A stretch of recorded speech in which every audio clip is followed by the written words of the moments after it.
Welcome back. Finally, after me being so lazy and procrastinating, I'm finally going to make some new videos. Starting off with the 8600 GT. Now, this is a GPU that features only about 256 megabytes of RAM, and I'm going to go ahead and play some more modern titles and just see how it, well, works, I guess. So, starting off with Arma 3, a DirectX 10 based game that runs pretty decently. Actually, I lied, it runs horribly. I mean, look at that, 10 FPS right there. I'm sure someone can play with that kind of frame rate. But, I mean, you're not going to have that great of an experience. The reason I'm showing you guys this game is to show you that a 10-year-old GPU can still kind of run the game. And even though it's at a PS2 level or a little bit higher graphics quality, it's still doing something, you know? It's still just playing. Just look at it. Look at that snake. It doesn't even have that good textures or anything. But hey, it runs, you know what I mean? Now, a fun little fact, Arma 3 is actually one of the more modern titles I was actually able to play, because most of the modern titles out today, such as Overwatch, which I tried doing, but turns out it's DirectX 11 based, so this card does not support that. It does not support DirectX 11 or 12, but what it does support is good old DirectX 10 and all the previous versions, as GPUs usually do. Now, the problem with testing out more modern titles is they're all, 11 or 12 based, but thankfully Arma was good old DirectX 10, so here we are. And yeah, I mean, I guess it's somewhat playable, guys. It's kind of fun just seeing what kind of frame rates we can get, but let's move on to a much more playable game. The game we're going to be testing out next is a classic. It's a game that everyone plays, or has played. It's a game that everyone has uninstalled about 20 times, or rage quit, because they lost a match, and that's CSGO. You see, CSGO is a game that runs pretty fluently on this card. It's a card, it's a game that can definitely be played on this card.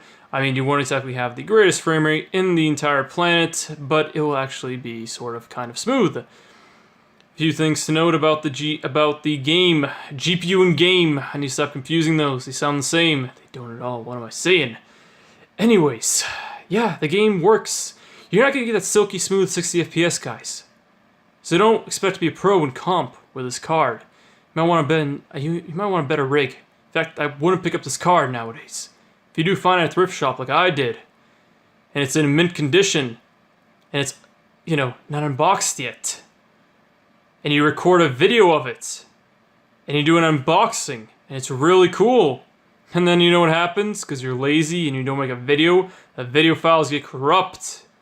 So now you're just left with this card. It's already been used, kind of. And it's not the same. It's a cool video that could have been made, but you didn't do it because you waited too long. Yeah, but anyways, the game runs well, guys.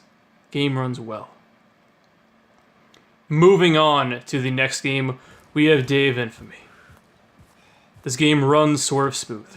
I mean, you can definitely play it. The engine is not that demanding. It's Source engine, just like CSGO. And you can have some fun with this game.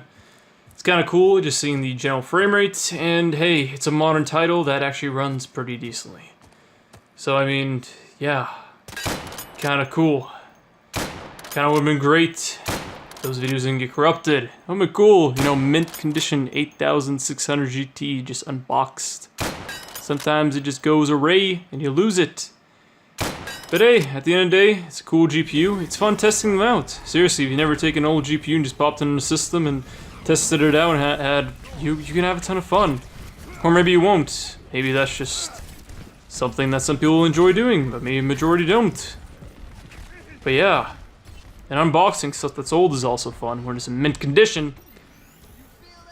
Sometimes you also try to fix that corrupted software, and sometimes it doesn't work, guys.